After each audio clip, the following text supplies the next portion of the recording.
अस्सलाम वालेकुम। UMT TV के साथ मैं हूं अब्दुल्ला खान और यूएमटी की एडमिशन कैंपेन के हवाले से आपको खुशामदीद कहते हैं। आज हम जिस सब्जेक्ट पर या जिस डिपार्टमेंट पर बात करेंगे वो है केमिस्ट्री के स्टूडेंट्स को केमिस्ट्री में क्यों आना चाहिए, केमिस्ट्री में क्या स्कोप है, फील्ड के अंदर किस तरह का इन्वायरमेंट है। इस हवाले से बात करेंगे। हमारे साथ सीओडी केमिस्ट्री डिपार्टमेंट की हैं डॉक्टर आयशा मोहिउद्दीन, तो उनसे बात करेंगे। थैंक यू सो मच कि आपने टाइम दिया हमें और इस प्रोग्राम में आई। एक एडमिशन कैंपेन के हवाले से हम बात करेंगे। मैम, सबसे पहले मैं चाहूँगा कि आप सीओडी हैं एज मुझे अपना इंट्रोडक्शन करवाइएगा कि आपने कहाँ से अपनी तालीम का आगाज़ किया, फिर कहाँ कहाँ जॉब की और फिर यूएमटी में आए और यहाँ पर आके आप सीओडी हैं। बिस्मिल्लाहिर्रहमानिर्रहीम। अस्सलाम वालेकुम टू एवरीवन जो भी हमें सुन रहा है। मेरा नाम डॉक्टर आयशा मोहिउद्दीन है और मैंने केमिस्ट्री को as a special subject select किया जब मैं के एमएससी कर रही थी। एमएससी के बाद मेरा इरादा बिल्कुल नहीं था आगे पढ़ने का और मुझे बहुत शौक़ था कि मैं इंडस्ट्रीज़ में जॉब करूं, एक्सपेरिमेंटल जॉब्स जहां पर वाकई मैं केमिस्ट्री को प्रैक्टिकल लाइफ में वो कैसी है उस तरह से अपने सामने होता देखूं। मगर कुछ मेरे टीचर्स की मोटिवेशंस थी जिसकी वजह से मैंने एमफिल में एडमिशन लिया। फिर मैंने पीएचडी में स्कॉलरशिप का टेस्ट दिया एचईसी का, वो मेरा क्लियर हो गया। तो फिर मैंने पीएचडी भी स्टार्ट कर दी। पीएचडी जब स्टार्ट की तो उसके बाद मुझे पता चला कि केमिस्ट्री में कितनी डेप्थ है उसके अंदर कि आप उसका कोई किनारा नहीं पा सकते कि जब आप एक दफ़ा रिसर्च के अंदर जाते हैं। अच्छा, तो मुझे बताइएगा, सॉरी मैं इंटरप्ट किया आपको, कि जो आपने केमिस्ट्री के अंदर पीएचडी की, आप केमिस्ट्री फील्ड में कैसे आई? मुझे पहले ये बताएं, किसने आपको मोटिवेट किया कि केमिस्ट्री में आना चाहिए? फिर बच्चों को मुश्किल बड़ी लगती है बशमूल मुझे, तो केमिस्ट्री में क्यों आई आप? बिल्कुल सही बात है। एफएससी तक मुझे केमिस्ट्री ज़रा नहीं अच्छी लगती थी, मगर फिर एफएससी में और फिर उसके बाद बीएससी में मुझे एक टीचर बहुत अच्छे मिले जिन्होंने मेरे कॉन्सेप्ट्स बड़े अच्छे बना दिए।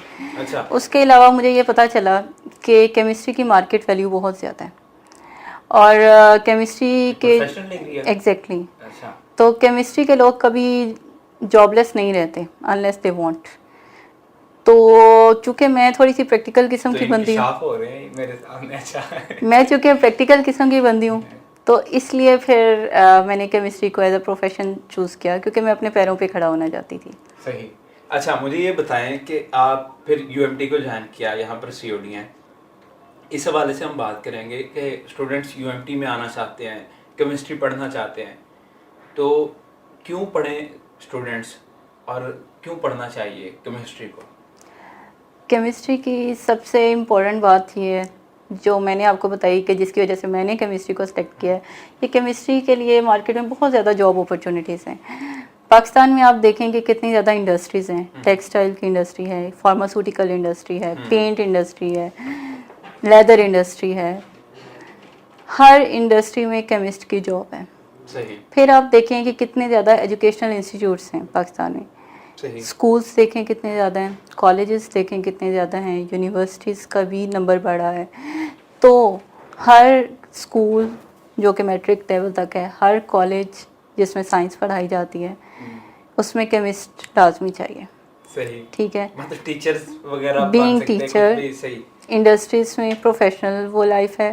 Then there are many research institutes here like PCSIR हो गया और बहुत सारे हैं जहाँ पर आप रिसर्च का काम कर सकते हैं, जैसे फोरेंसिक साइंस डिपार्टमेंट है। तो केमिस्ट्री के जो स्टूडेंट्स हैं अगर वो स्पेशली चाहें तो वो अपना फॉर एग्जांपल ट्यूशन सेंटर खोल सकते हैं। सही, ठीक हो गया। अच्छा, मुझे बताएं कि यूनिवर्सिटी का जो डिपार्टमेंट है इसके बारे में थोड़ा इंट्रोडक्शन करवाइएगा कि इसमें कौन कौन से कोर्सेज जो है वो ऑफर करवाए जा रहे हैं और उसके बाद क्या ये एचईसी से रिकग्नाइज है या नहीं। इसकी श्योरिटी चाहिए। जितने भी स्टूडेंट्स या जितने भी पेरेंट्स देखते हैं हमारा प्रोग्राम वो पूछते हैं कि या एचईसी से रिकग्नाइज है या नहीं और उसका कैलिबर कैसा है, ये चीज़ जानना चाहते हैं। बिल्कुल, हमारा सबको मैं इधर ये मैसेज देना चाहूँगी कि हमारा जो केमिस्ट्री का प्रोग्राम है ये टोटली एचईसी रिकग्नाइज्ड है। और बीएस लेवल पे, एमएस लेवल पे और पीएचडी लेवल पे हम 3 प्रोग्राम्स ऑफ़र कर रहे हैं, बीएस केमिस्ट्री, एमएस केमिस्ट्री और पीएचडी केमिस्ट्री। तीनों के तीनों एचईसी रिकग्नाइज्ड हैं और हमारे स्टूडेंट्स अपनी डिग्री बाकायदा एचईसी से वेरीफाई करवा चुके हैं। और चूँकि स्टूडेंट्स डिग्री वेरिफिकेशन के बाद बाहर के मुल्कों में भी जा रहे हैं, लिहाजा इसमें ऐसा कोई इशू नहीं है कि हमारी डिग्री का कोई भी मसला हो। सही। और हमारा जो करिकुलम है वो नेशनल और इंटरनेशनल दोनों स्टैंडर्ड्स को मीट करता है। हम एचईसी का बेसिक क्राइटेरिया फॉलो करते हैं कोर्सेज़ के हिसाब से, प्लस हम बहुत सारे ऐसे कोर्सेज़ ऑफ़र कर रहे हैं जो टॉप यूनिवर्सिटीज़ जैसे कि ऑक्सफोर्ड, हार्वर्ड, एमआईटी वहाँ पर ऑफ़र होते हैं। फॉर एग्जांपल हम लोग नैनो टेक्नोलॉजी के कोर्सेज़ ऑफ़र कर रहे हैं, हम लोग स्टीरियो केमिस्ट्री के कोर्सेज़ ऑफ़र कर रहे हैं, हम लोग अप्लाइड टाइप के कोर्सेज़ ऑफ़र कर रहे हैं जैसे इंडस्ट्रियल केमिस्ट्री, जैसे एनवायरमेंटल केमिस्ट्री और ऑर्गेनोमेटेलिक्स, पॉलीमर केमिस्ट्री, और उन सब के लिए हमारे पास स्पेशलाइज्ड टीचर्स हैं। सही। मुझे फैकल्टी के बारे में भी बताइएगा कि अब देखिए केमिस्ट्री के बारे में पढ़ाना है आपने, फिर केमिस्ट्री के अंदर प्रोफेशनलिज्म स्टूडेंट्स के अंदर डेवलप करना है, उस हवाले से आपको टीचर्स भी प्रोफेशनल चाहिए जो फील्ड के अंदर और फैकल्टी का जो क्राइटेरिया दोनों पर उतरते हो कि फील्ड के अंदर क्या क्या डिमांड्स हैं और फिर स्टूडेंट को क्या क्या चीज़ें करनी चाहिए जो दोनों चीज़ों को मेंटेन कर सकें। ऐसे टीचर्स आपके पास हैं और कितने और क्या क्राइटेरिया? हमारे पास इस वक्त 14 फैकल्टी मेंबर्स हैं। 14 में से 8 आर पीएचडी और उन 8 में से 6 जो हैं वो फॉरेन पीएचडीज़ हैं। और जो टीचर्स हैं वो वक्तन फ़वक्तन डिफरेंट कंट्रीज़ का विज़िट करते रहते हैं और अपने आप को भी अपडेट करते हैं, अपनी रिसर्च को भी अपडेट करते हैं, अपने कोर्सेज़ को भी अपडेट करते हैं। जो हमारे पास फैकल्टी है उन सब की स्पेशलाइजेशंस एक दूसरे से थोड़ी सी मुख्तलिफ हैं। सो हमारे पास वैरायटी ऑफ स्पेशलाइजेशन मौजूद है। लाइक हमारे पास physical chemistry, inorganic chemistry, green chemistry जिसका बहुत ज़्यादा स्कोप है आजकल। ग्रीन केमिस्ट्री क्या है? ग्रीन केमिस्ट्री ये ऐसी केमिस्ट्री है जो कि एनवायरनमेंट फ्रेंडली हो। ऐसे प्रोजेक्ट्स लेकर आए जो कि हाँ, जो कि हैज़र्डस ना हो, क्योंकि केमिकल्स आर टॉक्सिक और एंड हैज़र्डस।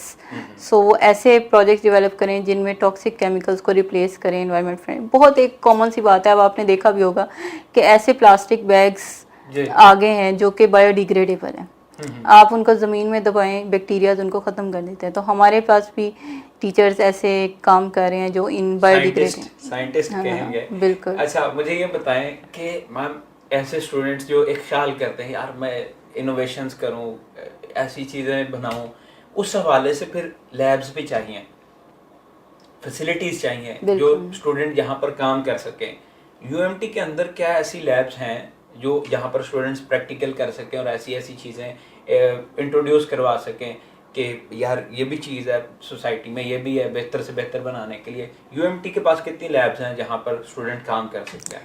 हमारे पास ओवरऑल स्कूल ऑफ साइंस में तकरीबन 8 लैब्स हैं और उनमें केमिस्ट्री की भी स्पेसिफिक 2 लैब्स हैं। स्टूडेंट्स हमारे यहाँ पर बड़ा ही यूनिक किस्म के समटाइम्स काम करते हैं। एक मिसाल तो मैंने आपको बायोडिग्रेडेबल पॉलीमर की थी। एक मेरे अपनी स्टूडेंट बड़ा अच्छा काम उसने किया कि जो फॉल्स सीलिंग्स होती हैं काफ़ी एक्सपेंसिव होती हैं, तो उसने एक फॉल्स सीलिंग्स की फॉर्मुलेशन डेवलप किया है जो कि चीप है, निस्बतन सस्ती है, और उसमें हमने मिक्स किया है लेदर इंडस्ट्रीज़ के वेस्ट को। सही। तो वो उसमें बहुत ज़्यादा एक ये इनोवेटिव काम है और इसमें दुनिया पे थोड़ा बहुत काम हो रहा है, पाकिस्तान में इस पे ज़ीरो वर्क है। अगर आप लेदर इंडस्ट्रीज़ का वेस्ट देखें तो वो कई किलोमीटर पे फैला हुआ है। कसूर के बाहर मैंने खुद उस प्लांट का विज़िट किया, कई किलोमीटर पे लेदर इंडस्ट्रीज़ का वेस्ट डंप हुआ हुआ है। वो एक मसला खड़ा हुआ है कि अच्छा वो बेकार है, वो बेकार है, एक किस्म का रिसाइकलिंग कर रहे हैं आप। अब हम उसको यूज़ कर रहे हैं ये फॉल्स सीलिंग्स बनाने के लिए, और उनकी इंसुलेशन पावर काफ़ी बेहतर हो गई है एज कम्पेयर टू प्रीवियस। अच्छा मुझे ये बताएं, ये जो आइडियाज़ आते हैं ये कैसे डेवलप किए जाते हैं, जिसमें सुपरवाइज़र, फैकल्टी, स्टूडेंट्स कैसे एक दूसरे के साथ काम करते हैं, कोलैबोरेट करते हैं कि इन आइडियाज़ पर डिस्कस किया जाता है यार फील्ड में ये काम नहीं हो रहा, ये करना चाहिए, वो हो रहा है, कैसे इसको मज़ीद बेहतर कर सकते हैं, कैसे डिस्कशन होती है? इसमें हमारे पास दो तरीके हैं, जिन पे दो अप्रोचेस हैं जिन पे हम काम करें। एक तो ये कि यूएमटी में एक बहुत ही एक्टिव डिपार्टमेंट है ऑरिक। ऑरिक हमारे साथ हमें काफ़ी हेल्प करता है, हमें डिफरेंट इंडस्ट्रीज से मिलवाता है। हम उनसे पूछते हैं आपके क्या मसले मसाइल हैं, हमें बताएं, हम उनके सोल्यूशन आपको देंगे। अच्छा। तो वो जो हमें सोल्यूशन प्रॉब्लम्स बताते हैं जो कि हमारे से रिलेटेड हो, हमारी स्पेशलाइजेशंस में हो, हम अपने स्टूडेंट्स को उन पे काम करवाते हैं और वो उस पे उनको कोई सोल्यूशन प्रोवाइड करते हैं। One way is that. Second वे के हमारे जितने भी ख़ासतौर पे ग्रेजुएट लेवल के कोर्सेज हैं, इवन अंडर ग्रेजुएट में भी जो फाइनल ईयर के कोर्सेज हैं, उनमें हमने स्टूडेंट को कहा होता है, it is a compulsory thing कि स्टूडेंट ने एक टॉपिक सेलेक्ट करना होता है रिसेंट ट्रेंड्स में से, जिस पे वो कुछ हमें